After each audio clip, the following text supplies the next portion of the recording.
जी अस्सलाम वालेकुम, सत श्री अकाल। तमाम लोगों को ऐमन रिजवी का सतरंगा सलाम। अगर कोई है तो प्लीज़ आएँ, मुझे ज्वाइन करें।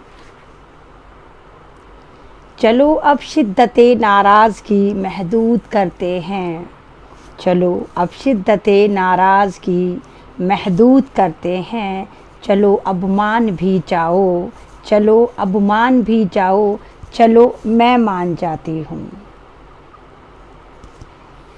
आज भी मैं कोई ऐसी बात तो कम से कम नहीं करूँगी जिससे आपकी हार्ट बीट बढ़े या कोई टेंशन हो। टेंशन से क्या करना है?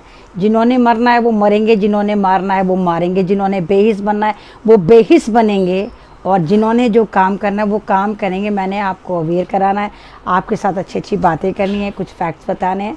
तो आज भी मेरा कोई मूड नहीं है कि मैं आपको डरा डरा कर मारूँ। आज मैं आपको बहुत खुश करने वाली बातें सुनाऊँगी। आज मैं आपको बस कह देना खुश की अगरबत्ती वाली खुशबू वाली फीलिंग मैं आपको आज दूंगी। आज अल्लाह का शुक्र से सऊदी से 80 मैट्रिक टन ऑक्सीजन भारत पहुंच चुका है। मोहम्मद के शहर से शिफा आ चुकी है और गोबर भक्तों के मुंह पर जन्नाटेदार तमाचा। अब मैं परेशान हूँ कि जितने गोबर भक्त मर रहे हैं, जितने ये अलात्कारी बलात्कारी सारे के सारे मर रहे हैं, और जो बात करते थे गाय मूत्र पी लो तो बीमारी चली जाएगी, गोबर का लेप लगा लो तो बीमारी चली जाएगी, अब क्या वो हॉस्पिटल में मना करेंगे? नहीं नहीं नहीं, ये जो ऑक्सीजन मोहम्मद के शहर से आई है, ये जो शिफा मोहम्मद के शहर से आई है, हम इसको नहीं ले सकते। क्या होगा सोचो? क्या ऑक्सीजन गोबर भक्त नहीं लेंगे? क्या ऑक्सीजन मोदी भक्त नहीं लेंगे? और सऊदी अरब ने तो नहीं कहा, लिख के कोई ऐसा फरमान भेजा कि वो जो 80 मैट्रिक टन ऑक्सीजन है वो सिर्फ मुसलमानों के चढ़ाई जाए।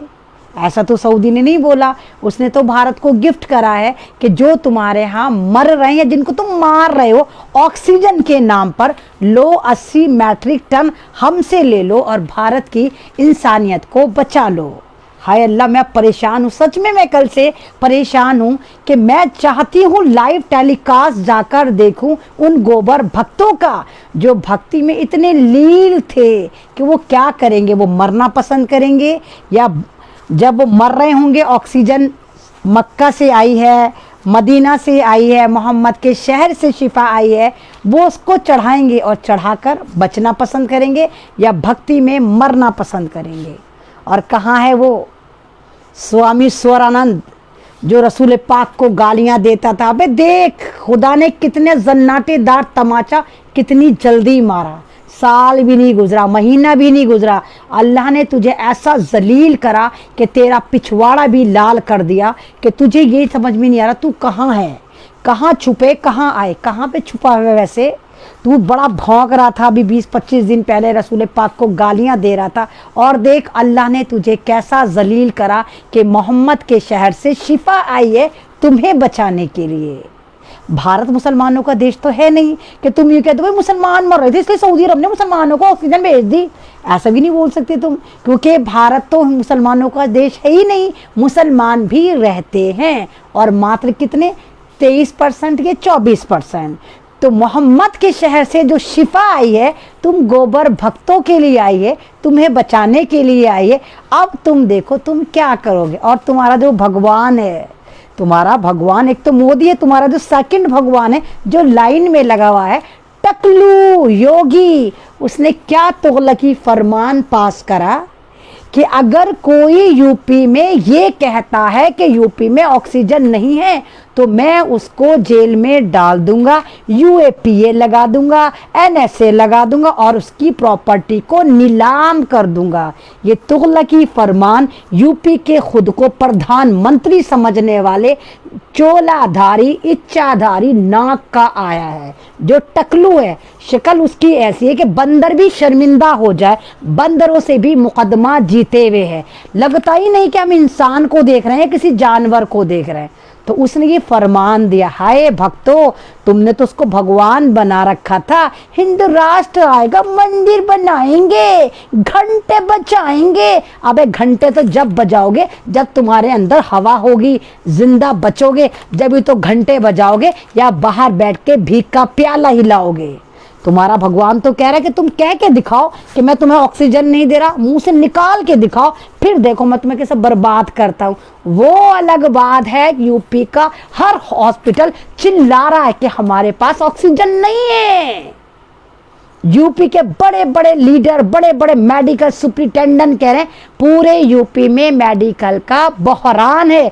उसके बावजूद यूपी का प्रधानमंत्री समझने वाला और भारत का आने वाला प्रधानमंत्री खुद को समझ रहा है, योगी आदित्यनाथ योगी, क्रिमिनल योगी, ढोंगी योगी, बलात्कारी योगी, चोलेधारी योगी, गुफाओं की औलाद योगी तुम्हें धमका रहा है कि एक बार कह के दिखाओ कि यहाँ पर ऑक्सीजन की कमी है।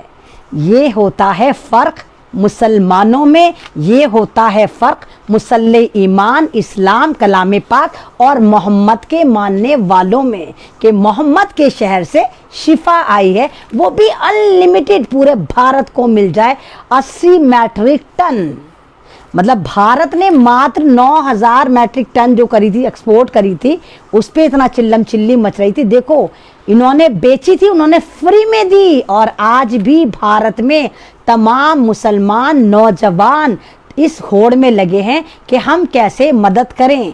ये जितने ज़िंदगी से प्यार करने वाले लोग हैं अपने मुर्दों को छोड़ छोड़ कर भाग रहे हैं, और वही वो मुसलमान नौजवान आगे आ रहे हैं, उनका अंतिम संस्कार उसी रीति रिवाज से कर रहे हैं, हॉस्पिटल में, मुर्दा खानों में फ्री ऑफ कॉस्ट सर्विस दे रहे हैं। ये वही मुसलमान हैं जिनको तुम जिहादी बताते हो, पंक्चर वाले बताते हो, और आज पंक्चर वालों के मुल्क सऊदी से ऑक्सीजन आ चुकी है महाराष्ट्र में। कब तक नफरत बांटोगे? नहीं, हो जाओगे नाकाम जो बर्बाद करोगे, हो जाओगे बर्बाद जो बर्बाद करोगे, नाकाम भी होगे और बर्बाद भी होगे।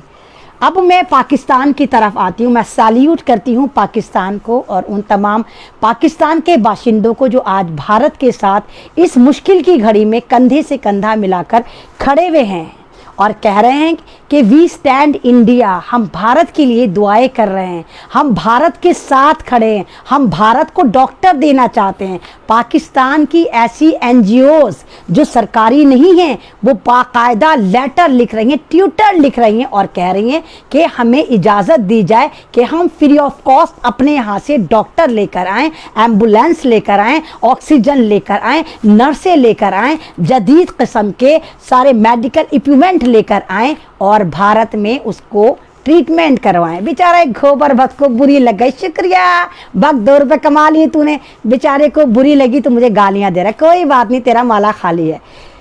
अब वही पाकिस्तान जिसको हमारे भारत का स्ट्रीम चैनल मुंह भर भर के कोसता है, वो अलग बात है। इनका भगवान वहाँ जाके बिरयानी भी खाकर आता है, वहाँ योम पाकिस्तान पे मुबारकबाद भी देता है, पाकिस्तान के साथ पूरी पप्पियाँ झप्पियाँ भी पाता है, लेकिन अंदर खाने इसने यहाँ के लोगों को और वहाँ के लोगों को इतना बदनाम कर रखा, एक खिला बना दी, एक बिल्कुल एक दरार पैदा कर दी। और वही पाकिस्तानी आज हमारी मदद के लिए बिल बिला रहे हैं। उनके हर एक के स्टेटस चेक करिए, फेसबुक के, व्हाट्सएप के, सब जगह यही लिखा हुआ है कि we stand India, Pakistan Hindustan के साथ है, इस दुख की घड़ी में हम आपके साथ हैं। कोई वहाँ पे नेशनल टीवी कुछ नहीं कर रहा और वहाँ का नेशनल चैनल भी कोई ये नहीं कह रहा कि भारत बर्बाद हो रहा है कोरोना से। बहुत अच्छी बात है, ऐसा नहीं बोल रहा। और हिंदुस्तान के कुछ चाटुकार 2-2 रुपए पर कमेंट वाले आरएसएस की नाजायज औलादे, अंग्रेजों के पेशाब से सुबह शाम कुल्ला करने वाले क्या कह रहे हैं, पहले पाकिस्तान अपना आप को संभाल ले, कोरोना की महामारी से बच जाए। मतलब हराम खोर मर रहे हैं, खप रहे हैं, लेकिन नफरतों से बाज नहीं आ रहे। पाकिस्तान और भारत के बीच में दूरियां किसने करी?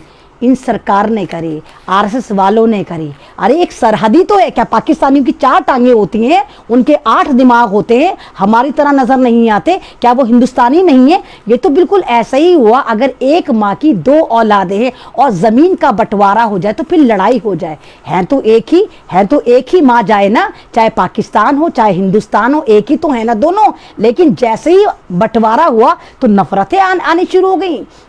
अरे अरे भैया क्या बताऊं मैं, हमारे यहाँ का तो स्क्रीन चैनल इतना लुच्चा लफंगा है, उसने तो कबूतर तक को नेशनलिटी दे डाली कि पाकिस्तान से जासूस कबूतर का हमला, यानी कि अब परिंदे जो हैं वो भी नेशनलिटी लेंगे, उनके पास भी पासपोर्ट बनेंगे, उनको भी वीज़ा अलॉट होगा।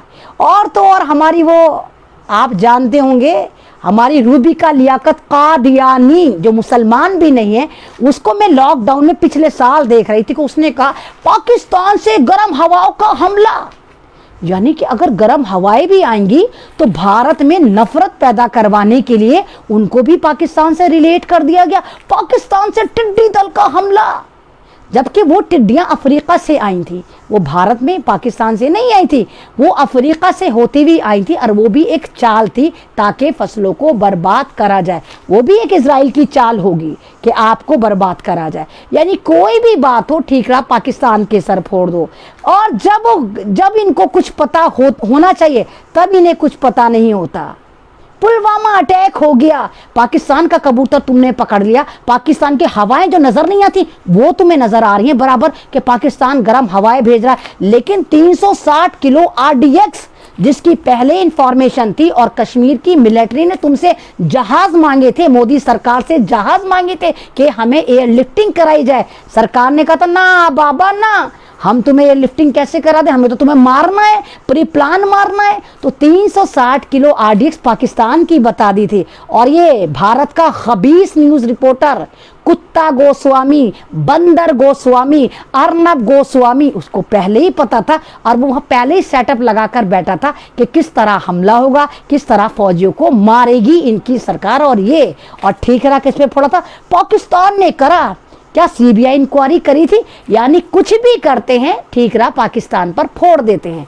और मैं लगातार यही कहती चली आ रही हूँ, पाकिस्तान की पॉपुलेशन मात्र 21 या 22 करोड़ है, वो हमारा क्या बिगाड़ लेंगे, क्या बिगाड़ लेंगे वो। हम तो 140 करोड़ है, हमारे यहाँ तो कितने सारे 20 या 50 मुल्क बन जाएंगे अगर हम इतनी पॉपुलेशन बनाएंगे। तो मतलब हमारे अंदर नफरतें पैदा करी जा रही, हमें डिवाइड करा जा रहा कि हम उस मुल्क से डर के, और ये अंदर ही अंदर वो ड्रामा करते रहे, हिंदू मुस्लिम हिंदू मुस्लिम हिंदू मुस्लिम करते रहे, है ना। सिर्फ इसलिए हमें नेपाल से तो नहीं डराया गया, हमें बांग्लादेश से तो नहीं डराया गया, हमें चाइना से तो नहीं डराया गया, जबकि चाइना लगातार हमारे पे हमला कर रहा है।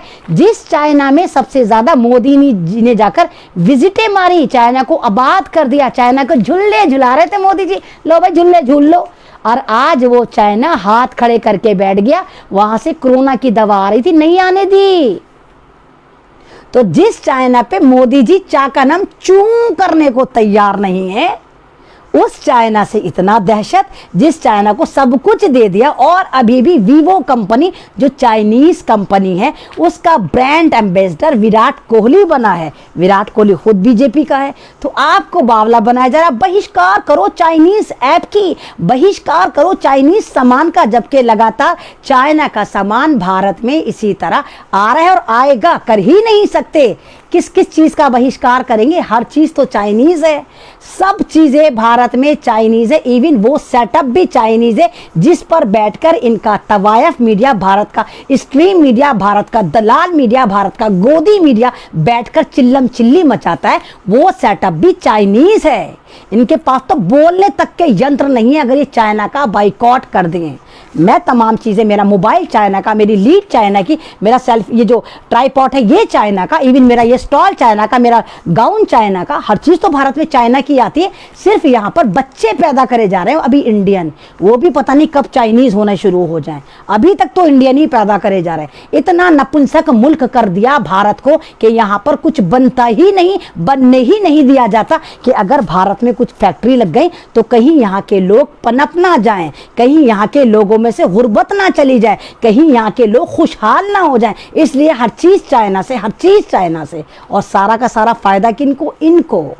ये वजह है। और आज पाकिस्तान, वही पाकिस्तान जिसको हम भर भर के गालियां देते थे, आज वो पाकिस्तान हमारे दर्द में तड़प रहा है, हमारे स्टेटस लगा रहा है, हमारी वीडियो शेयर कर रहा है, हमारे लिए ट्विटर को पूरा का पूरा ट्वीट ट्रेंड करा रहा है कि आई एम विद इंडिया, हम इंडिया के साथ है, पाकिस्तान स्टैंड बाय इंडिया। हजारों तरह के ट्वीट ट्रेंड हो रहे हैं पाकिस्तान में हमारे लिए।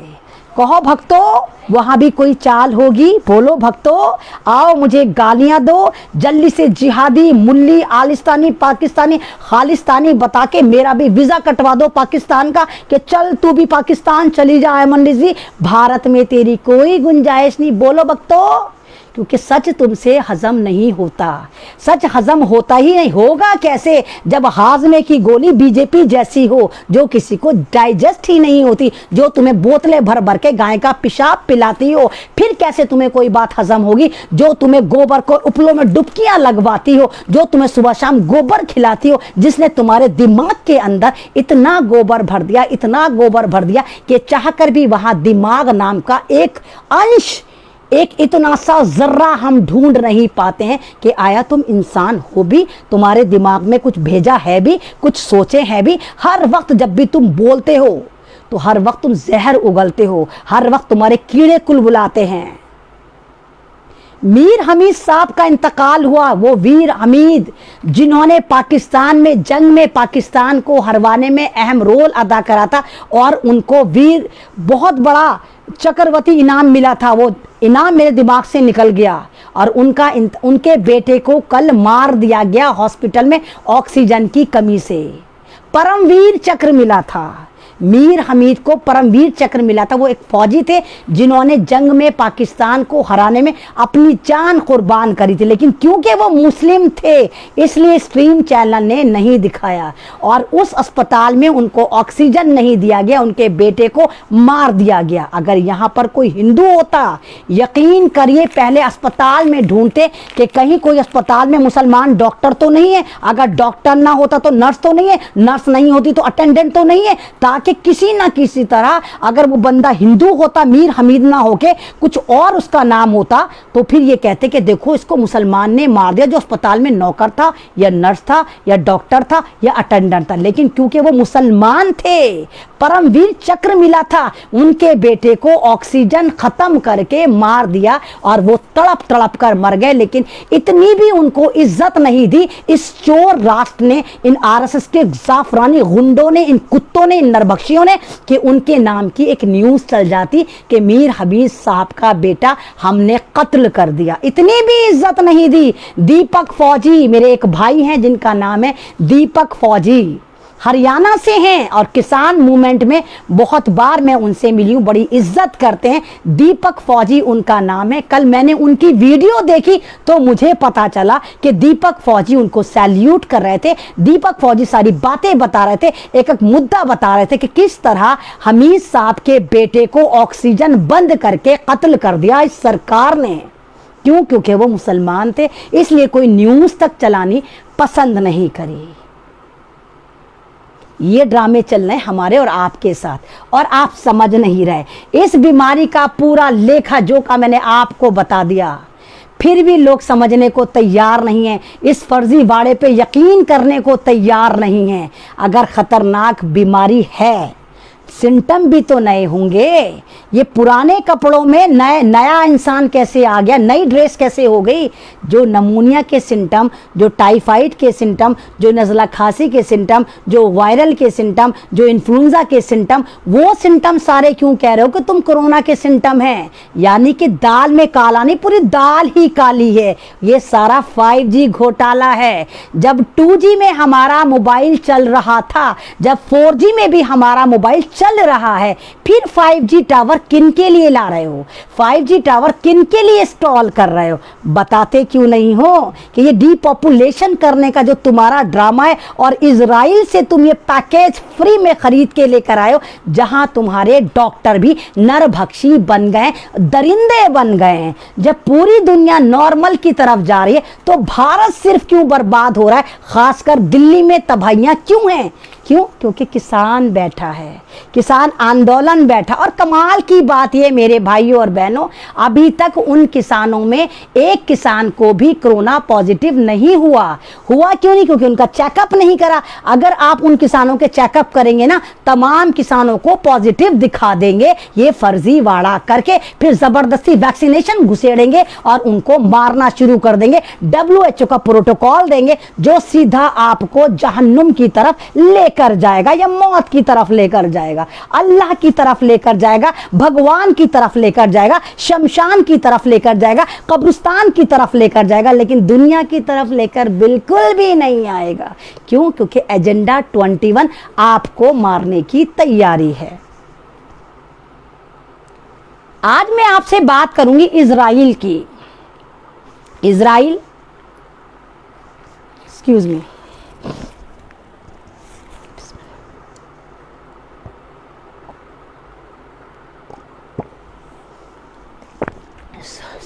अल्लाह तेरे शुक्र। आज मैं आपसे बात करूंगी इजराइल की। इजराइल एक ऐसा गुंडा मुल्क जिसके नाम का मतलब है अल्लाह का बंदा। इजराइल माने अल्लाह का बंदा, वो बंदा जो रात की तारीकी में चल सकता हो उसको इजराइल कहते हैं। और ये लक़ब हज़रत याकूब अलैहिस्सलाम का था, जो हमारे पैगंबर भी रहे हैं। तो इजराइल एक छोटा सा मुल्क है जिसको अमेरिका की नाजायज़ औलाद कहा जाता है। जब जर्मनी ने इनको तबाह करा था, बर्बाद करा था और 80 लाख यहूदियों को भुट्टे भून दिए थे, इनको पूरा पूरा गैस चैम्बर में रख के मारा था इजराइल को जर्मनी ने, हिटलर ने। क्योंकि हिटलर यहूदियों से नफरत करता था। यहूदियों ने उसके साथ करा होगा कुछ, लेकिन एक आध बंदे ने करा होगा। उसने पूरी कौम का सफाया करा था, पूरी कौम को ऐसा बर्बाद करा था कि उनको पूरा पूरा तबाह कर दिया था, गैस चैम्बर में बंद करके मारा था। बड़ी अजियतें दी थी। उस वक्त 80 लाख यहूदियों को जर्मनी ने मारा था, हिटलर ने मारा था। फिर ये छुप छुप के कहीं भागे थे, कुछ बच गए थे। अमेरिका ने इनको फिर आबाद करने की कोशिश करी, तो अमेरिका इनका नाजायज बाप है अब इजराइल का। और इजराइल को ले जाकर अमेरिका ने जबरदस्ती धोखे से फिलिस्तीन में बसाना शुरू कर दिया। जिस ज़माने में बसाया था, आज से 70 साल पहले की बात है, तब ना इंटरनेट होता था, ना मोबाइल होते थे, ना डेटे होते थे, ना लोग होते, तो पता नहीं चला भाई आप किसी के मुल्क में जाके बस गए। और बसते बसते बसते आगे जाते जाते इन्होंने अच्छे खासे इजराइल की ऐसी की तैसी मार दी और इजराइल पे डोमिनेट हो गए, फिलिस्तीन पे सॉरी डोमिनेट हो गए, पूरे फिलिस्तीन को बर्बाद कर दिया। वहाँ छोटे छोटे बच्चों को मारना शुरू किया, यंगस्टर को मारना शुरू, इतनी बर्बादियाँ इन्होंने मचाई कि अल्लाह की पनाह। लेकिन किसी ने कुछ नहीं बोला, पूरी दुनिया इसी तरह खामोश रही। बीच बीच में ईरान बोलने की कोशिश करता तो ईरान पर पाबंदियां लगा दी, अमेरिका ने लगा दी, नाटो से लगवा दी, ये लगवा दी कि ताकि आप कुछ ना करें। उसके बावजूद इजराइल जो है वो दादागिरी पे उतरा रहा, मुसलमानों को मारता रहा, पूरे पूरे मिशन चलाता रहा। पूरी इनकी एक मुसाद तंजीम है जो दुनिया में आतंकवाद ही के लिए काम करती है कि कहाँ पर अमन है, हमें वहाँ पर बर्बादियां मचानी है। तो इजराइल के बारे में आपको पहले मैं इसलिए बता रही हूँ कि आजकल इजराइल बर्बादी की कगार पर है और बर्बाद हो गया। इजराइल को बर्बाद करने वाला कौन है? हमास, सीरिया, जिसको सीरिया खुद बर्बाद है, और ईरान। 4 दिन से वहां पर इजराइल की ऐसी की तैसी मार रखी है इन तीनों ने। हमास एक ऐसी जगह है फिलिस्तीन में जो लड़ते हैं अपने हक के लिए, और उन्होंने लगातार रातों में तो वो मिसाइल दाग रहे हैं इजराइल पर, और दिन में वो ऐसी पतंगे, ऐसे बैलून, ऐसे गुब्बारे छोड़ रहे हैं जिनमें हीलियम गैस है, और वो इजराइल में जाकर फट जाती है और लोग मर रहे हैं। अब तक 300 से ज़्यादा फौजी गाड़ियों को बर्बाद कर दिया है। और आपको शायद नहीं पता हो कि इजराइल के पास सबसे खतरनाक तरीके का जो सिस्टम है, जो एंटी मिसाइल है, वो $20 लाख का है जो इजराइल के पास है, और वो नाकाम हो गया। उसको नज़र तो आ रहा है गुब्बारे उड़ रहे हैं, लेकिन ना तो उनको वो ध्वस्त कर सकता। उसने छोटे छोटे ड्रोन लगाए थे जो उन गुब्बारों को फोड़ दें, वो नहीं करे। वो गुब्बारे आराम से इजराइल में गिर रहे हैं और धपड़धुस कर रखा है पूरे इजराइल को। ये मैं नहीं कह रही, इजराइल के पेपर में ये वाली बात छप रही है कि कोई ना कोई गायबी ताकत ऐसी है जो हमास को सपोर्ट कर रही है, सीरिया को सपोर्ट कर रही है। क्योंकि आपको पता होगा इजराइल लगातार ईरान पर हमले कर रहा है। ईरान का कभी ईरान के साइंटिस्ट को मार देता है, कभी उनके किसी भी अच्छी सी फर्म में हमला कर देता, कभी उनके जो जहाँ हथियार वगैरह बनते हैं वहाँ पर जाकर हमले कर देता है। और यही वजह है जो अभी ट्रंप गया है ना, अगर आपको पता हो ट्रंप अमेरिका से गया है। ट्रंप भी इसीलिए गया है कि इजराइल चाहता था कि ट्रंप जो है, अमेरिका जो है वो ईरान पे पाबंदियाँ लगाए, और ट्रंप मना कर रहा था, मैं नहीं करूँगा, दुनिया में जहाँ जहाँ मुसलमान मुल्क है वहाँ जंगे करे।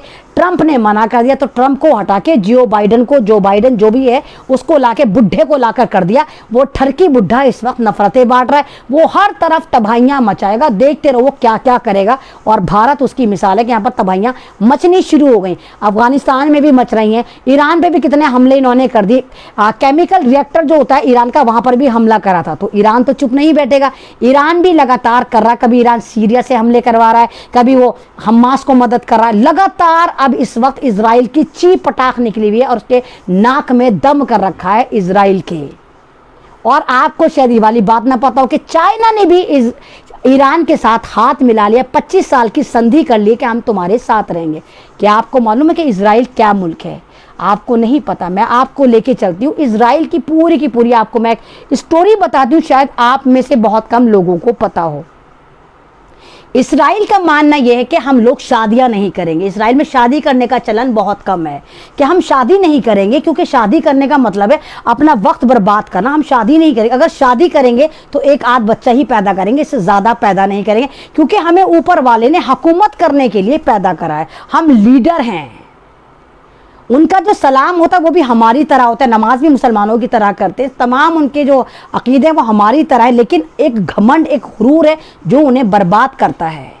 तो उसके बाद इनका अय्यारी, हरामखोरी बहुत ज़्यादा है, सब कुछ है। लेकिन इनके एक ख़ास बात है, जब इनके यहाँ कोई औरत प्रेग्नेंट होती है तो इनके यहाँ VIP प्रोटोकॉल मिलता है प्रेगनेंसी में, कि ना तो उस घर में आप शराब पिएंगे, ना उस घर में आप तेज़ आवाज़ में बात करेंगे, ना उस घर में आप सिगरेट पिएंगे। और जब तक वो 9 महीने तक कोई लेडी प्रेग्नेंट होती है तो वो मैथ्स के सवाल कैलकुलेट करती है, बुलंद आवाज़ में बोल कर मैथ्स के फार्मूले रटती है, करती है।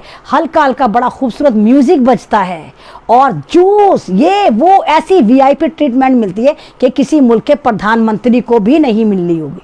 क्योंकि इनका मानना है कि ये आने वाला जो बच्चा है वो लीडर होगा, नेता होगा, जो एक बहुत मिलेनियर होगा, दुनिया पे होल्ड करेगा। और इजराइल में एक चलन ये भी है कि वहां पर लोग जॉब नहीं करते, बिजनेस करते हैं, बिजनेस को बढ़ावा देते हैं। शतरंज खिलाया जाता है औरत को, शतरंज, ताकि आने वाला बच्चा इतना शातिर है, उसका दिमाग चारों दिशा में काम करे।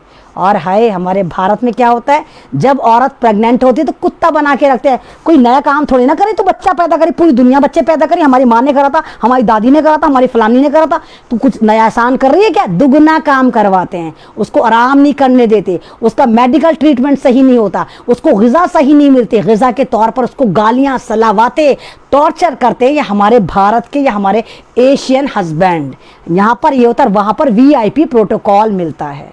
उसके बाद बच्चा पैदा होता है, 2 साल में उस बच्चे को तीरंदाजी सिखाई जाती है। 2 साल के बच्चे को मिसाइलों पर जाकर बिठाया जाता है, तोपों पे जाकर बिठाया जाता है कि देखो तुम कैसे लड़ोगे, कैसे तुम दुनिया को कैप्चर करोगे। 13 साल का बच्चा, मोबाइल बच्चों को हाथ में नहीं दिया जाता। जैसे भारत में कोई बच्चा रोता, ले मोबाइल ले ले, चल दिमाग डाइवर्ट कर। यहाँ पर हमने अपने बच्चों को बिगाड़ दिया मोबाइल दे देकर कि ले मोबाइल ले ले। और वहाँ पर बच्चों को मोबाइल नहीं दिया जाता, मोबाइल नहीं मिलेगा। वहाँ 5वीं क्लास के बच्चे को 3 या 4 हज़ार दिए जाते हैं कि दुगने करके दिखाओ, बिजनेस करो, कैसे भी करो। और वो बंदा करता है, वो बच्चा करता है। 5वीं क्लास का बच्चा कितना बड़ा होता है।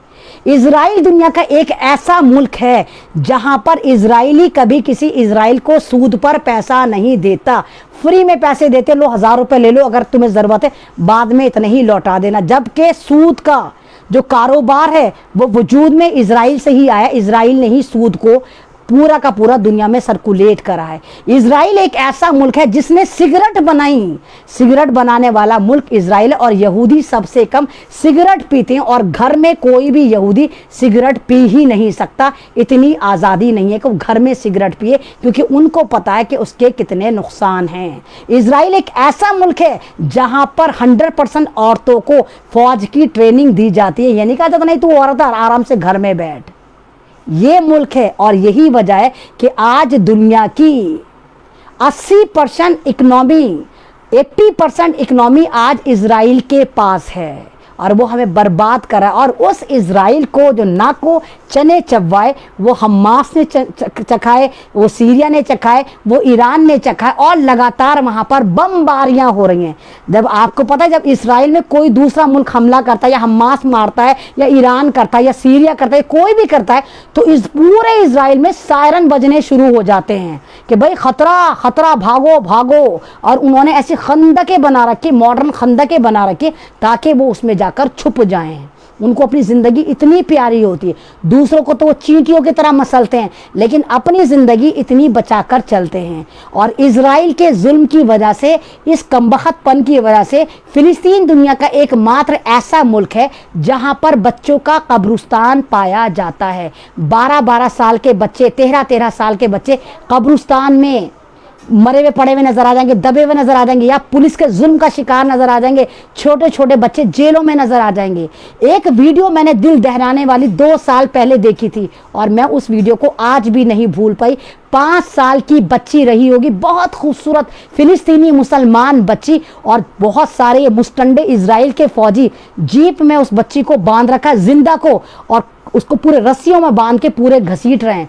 वो बच्ची घिस घिस के मर गई थी, इतनी लहू लहान हो गई थी, शायद लास्ट में तो उसमें कुछ भी ना बचा, पूरा उसका गोश्त खत्म हो गया था। जुल्म की ये इंतहा इतनी करते, और आज अल्लाह ने उनको ऐसा रिटर्न दिया कि जैसे नमरूद को अल्लाह ने एक मच्छर से मारा था, एक मच्छर नमरूद की मौत की वजह बना था, ऐसे ही $1 की वजह से आज इजराइल बर्बाद हो रहा है। वो जो गुब्बारे, वो जो मौत के गुब्बारे बनना है, वो जो हीलियम के गुब्बारे बनना है, जो आतिशी गुब्बारे बनना है, वो जो आतिशी पतंगे बनाई जा रही, उनकी कॉस्ट मात्र $1 आ रही है, जिन्होंने पूरे इजराइल को 5 दिन से नाक को चने चबा रखे। और जो इजराइल अपनी न्यूज़ बाहर सर्कुलेट नहीं करता, अब वो माफिया मांग रहा है, वो कह रहा है कि हम बर्बाद हो रहे और हमें अपनी एटमी पावर और ज़्यादा मजबूत करनी चाहिए, ताकि हम हमास को मज़ा चखा दें, ईरान को मज़ा चखा दें, सीरिया को मज़ा चखा दें। यानी वो एडमिट कर रहा है। नहीं तो इजराइल कभी नहीं कहता कि हमारे मुल्क में किसी ने कुछ करा। अगर वो आपको कहेगा कि मेरे मुल्क पे किसी ने हमला करा, तो आप बेवकूफ़ मुल्क थोड़ी है जो उससे जाके सामान खरीद के लाएंगे, हमें ये जंगी जहाज दे दे, हमें ये सिस्टम दे दे, हमें ये ड्रोन दे दे, हमें वो ड्रोन दे दे। नहीं कहेंगे।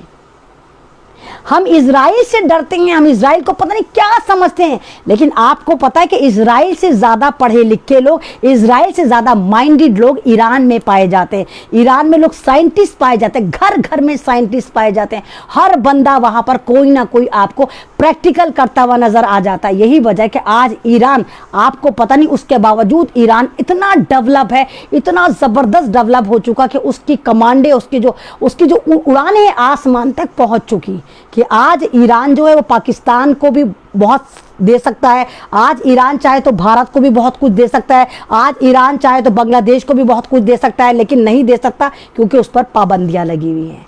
तो ईरान ने नाक को चने चबा रखे हैं इजराइल पर। अल्लाह से दुआ करें कि अल्लाह ताला ऐसा ही हो जाए। अब आप सोचेंगे ऐसा हुआ क्यों, हमास ने हमला करा क्यों?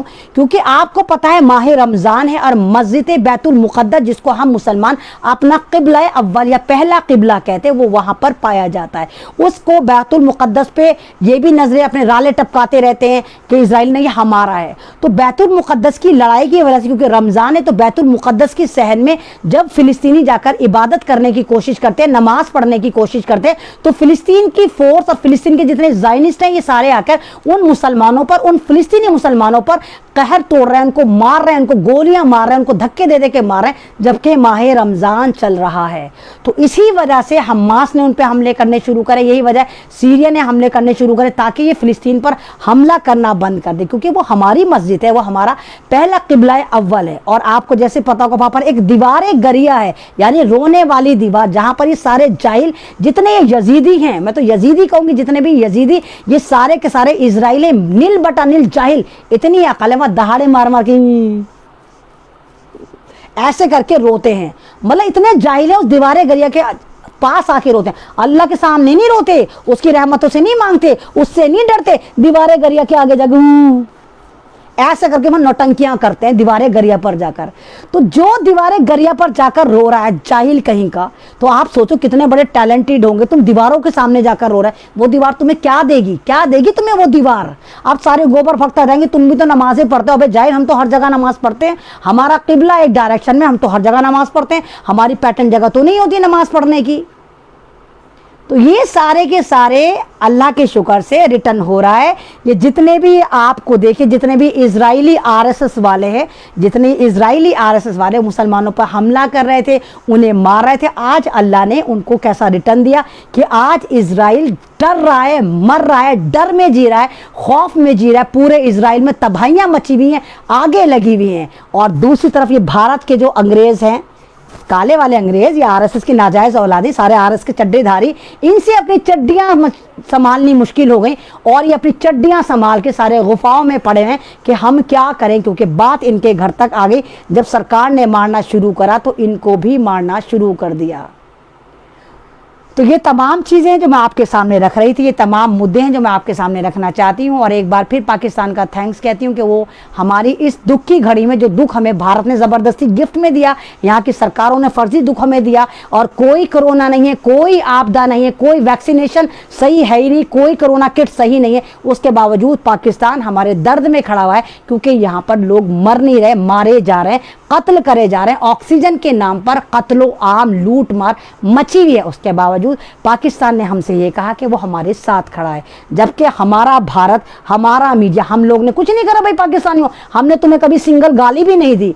हमारे भारत के लोगों ने तुम्हें सिंगल गाली भी नहीं दी। जो गालियां तुम्हें दी वो यहाँ के स्ट्रीम चैनल ने दी, या आरएसएस के नाजायज औलादों ने दी, या बीजेपी वालों ने दी। हमने तुम्हें कुछ नहीं कहा। हम तुम्हें कल भी इंसान समझते थे, आज भी इंसान समझते हैं, अपना भाई समझते थे, भाई बहन समझते थे, हम आज भी समझते हैं। लेकिन हमारी सरकार ने, हमारे मीडिया ने तुम्हारे खिलाफ जो एक नफरत का एजेंडा पैदा करा, एक नफरत की दीवारें दिखाई कि तुम्हारे कबूतर को भी जासूस बता दिया, उसको भी पासपोर्ट दिलवा दिया, तुम्हारी अपनी हवाओं को भी पाकिस्तान की हवाओं का हमला बता दिया, टिड्डियां कहीं से आई उनको भी पाकिस्तानी बता दिया। खुद यहाँ पर हमले करते रही ये सरकार और तुम्हारे पे इल्जाम मटती रही। लेकिन उसके बावजूद हमने कहा कि सीबीआई इंक्वायरी करवा ले मोदी जी, तो मोदी जी ने सीबीआई इंक्वायरी भी नहीं कराई। हमने पुलवामा की सीबीआई इंक्वायरी की डिमांड करी, हमारी डिमांड पूरी नहीं, हमने हर बात इनसे कही लेकिन नहीं मानी। बस इन्होंने तमाम ठीकरा पाकिस्तान पाकिस्तान करके, जिस पाकिस्तान को सन 2014 में भारत के बच्चे भी नहीं जानते थे, आज ऐसा है कि 9 महीने का बच्चा अम्मा अब्बा का नाम बाद में लेता है, सबसे पहले पाकिस्तान कहता है। इतना रटवा दिया, इतना रटवा दिया, इतनी नफरतें बांट दी, ऐसा रटवा दिया पाकिस्तान पाकिस्तान पाकिस्तान। तो उसके लिए हम आपसे शर्मिंदा हैं कि हमारी वजह से, हमारी सरकार की वजह से, हमारी नाअहली की वजह से, हमारी खामोशी की वजह से, कि आप लोगों ने वो ट्रॉमा झेला, वो नफरतें झेली। वो आपने जब भी कोई इंडिया चैनल उठाकर देखा होगा, आपको सिर्फ नफरतें नजर आई होंगी और कुछ नजर नहीं आया होगा।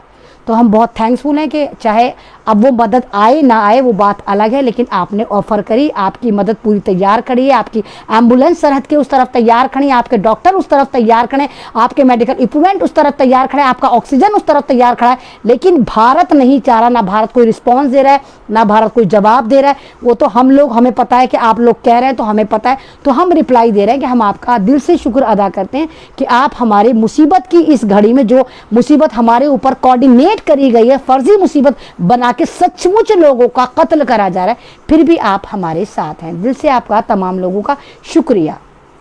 और आप तमाम लोग जो मुझे अब सुन रहे हैं, उन तमाम लोगों का भी शुक्रिया मैं अदा करूंगी कि आप आज माशाल्लाह मुझे 1100 लोग देख रहे थे, अब इस वक्त 500 के करीब हैं।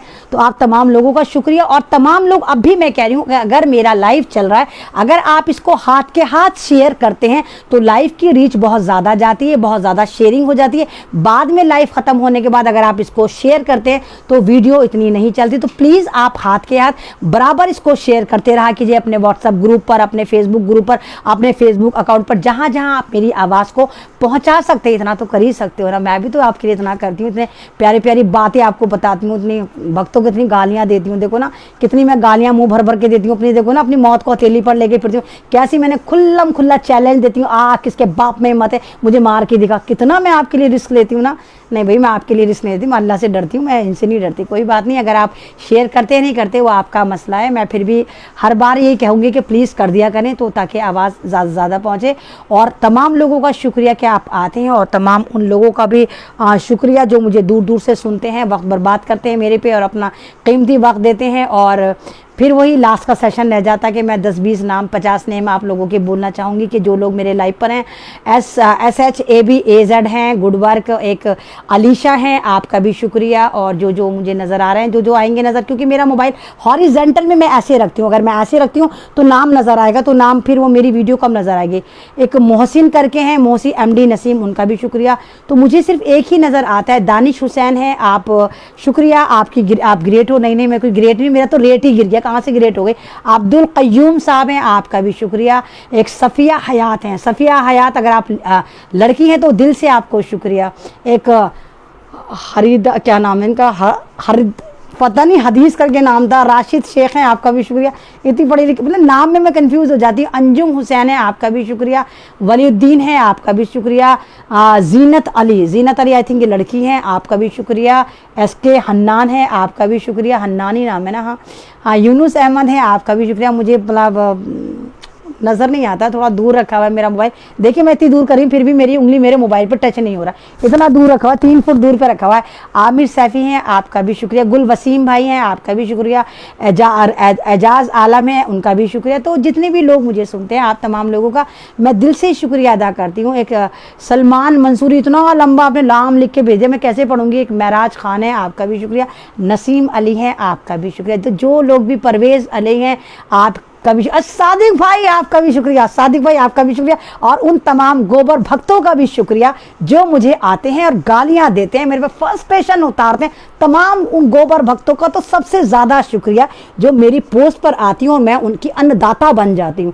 क्योंकि आपको पता है, जब भी हमारे कमेंट करने आते हैं तो इनको 2 रुपये मिलते हैं, तो जब 2 रुपये मिलते हैं मुझे धड़ गालियाँ देते हैं, धड़ गालियाँ देते हैं, तो मैं इनकी अन्नदाता बन गई। यानी मेरी वजह से इनके घर में अन्न आ रहा है, तो मैं भी इनकी अन्नदाता बन गई। तो ये मुझे आते हैं, गालियां देते हैं, तो शुक्रिया, मैं इनकी अन्नदाता बन गई। तो गोबर भक्तों का सबसे ज़्यादा वेलकम, प्लीज़ मेरी उस पर गोबर भक्त ज़रूर आए।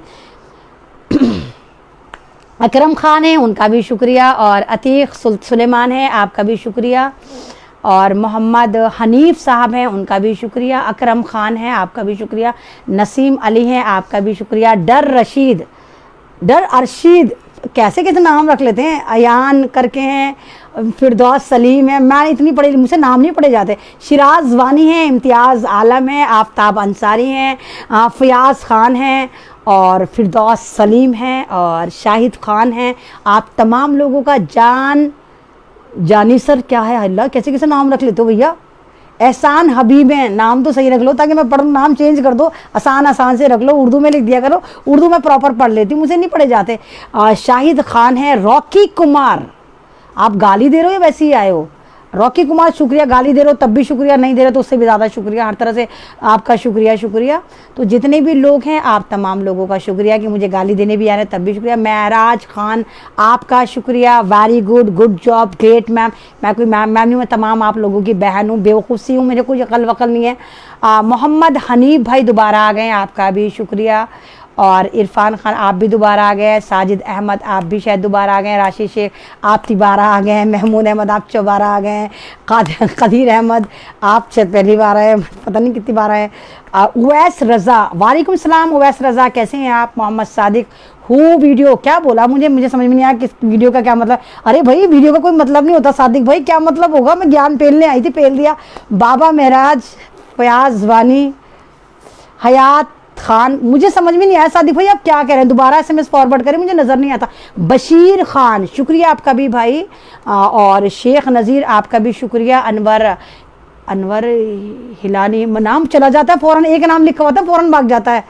अनीजुल हक, अनीजुल हक, ANIZUL, अनीजुल हक, नाम की स्पेलिंग में समझ में नहीं आती है। तवीक़ अमीम, गुलशन गुलाम रब्बानी, वालेकुम सलाम, शुक्रिया। नाज़मा खान, शुक्रिया। एजाज अहमद, शुक्रिया। साजिद अहमद, शुक्रिया। रॉकी कुमार, दिल्ली कैपिटल, हाँ मैं दिल्ली कैपिटल से ही हूँ भाई।